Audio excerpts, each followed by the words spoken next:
السلام علیکم ورحمۃ اللہ وبرکاتہ۔ محترم سامعین، آج کی ویڈیو بہت ہی اہم ترین ویڈیو ہے۔ اس سے پہلے بھی ہم اپنی کئی ویڈیوز میں امام مہدی رضی اللہ تعالیٰ عنہ کے ظہور کی علامات کا ذکر کر چکے ہیں، اور ایک ویڈیو میں تو ہم نے 30 علامات بیان کی ہیں۔ اس ویڈیو کی لنک ڈسکرپشن میں دے دی جائے گی، آپ اسے بھی دیکھ سکتے ہیں۔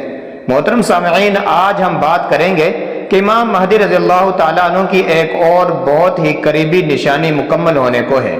جی ہاں، وہ علامت ہے دریائے فرات کا خشک ہونا اور اس سے سونے کا پہاڑ کا نکلنا، جو کہ احادیث مبارکہ میں وارد ہے۔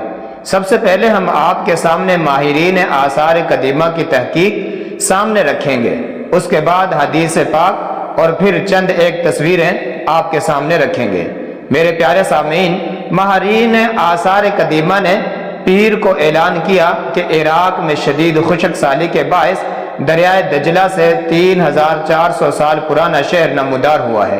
کردستان آرکیالوجی آرگنائزیشن کے ماہرین آثار قدیمہ اور جرمنی کی یونیورسٹی آف فریبرگ اور یونیورسٹی آف ٹوبیگن کے ماہرین آثار قدیمہ کی ایک ٹیم نے وسیع شہر کے بڑے حصوں کی کھدائی کی، جس میں ایک محل، دیواروں اور میناروں پر مشتمل بڑی عمارتوں، کثیر المنزلہ اسٹوریج بلڈنگ اور ایک صنعتی کمپلیکس دریافت کیا گیا، جس کے بارے میں خیال کیا جاتا ہے کہ یہ 2000 قبل مسیح کی متینی سلطنت کا مرکز تھا۔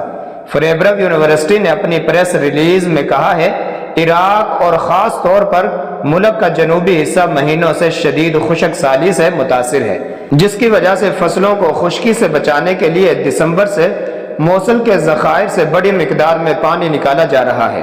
پانی کی سطح میں کمی کی وجہ سے عراقی کردستان کے کیمون خطے پر واقع کانسی کے زمانے کا شہر دوبارہ نمودار ہوا، جو کئی دہائیوں پہلے ڈوب گیا تھا۔ سائنسدانوں نے عراقی کرد علاقے دوہوک میں ڈائریکٹوریٹ برائے وادرات اور ورثہ کے تعاون سے شہر کا تجزیہ کیا۔ یہ دریافت اس بات کی تازہ ترین مثال ہے کہ کس طرح موسمیاتی تبدیلی کی وجہ سے خشک سالی کے حالات غیر متوقع نتائج حاصل کر رہے ہیں۔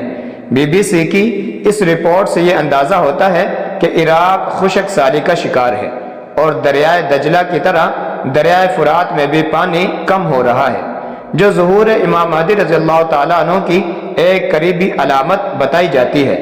حضرت ابو ہریرہ رضی اللہ تعالیٰ عنہ سے روایت ہے کہ رسول اللہ صلی اللہ علیہ وسلم نے فرمایا، قیامت اس وقت تک قائم نہیں ہوگی جب تک کہ دریائے فرات سے سونے کا پہاڑ نہ نکل آئے، جس پر لڑائی ہوگی اور ہر 100 میں سے 99 آدمی مارے جائیں گے۔ ان میں سے ہر ایک یہ سوچے گا کہ شاید میں بچ جاؤں۔ ایک اور روایت میں ہے کہ قریب ہے کہ دریائے فرات خشک ہو کر سونے کے خزانے کو ظاہر کر دے، لہٰذا جو شخص اس وقت موجود ہو اس میں سے کچھ بھی نہ لے۔ یہ روایت بخاری اور مسلم سے لی گئی ہے۔ وعلیکم السلام ورحمۃ اللہ وبرکاتہ۔ اب آپ کے سامنے تازہ ترین کچھ تصاویر پیش کی جاتی ہیں۔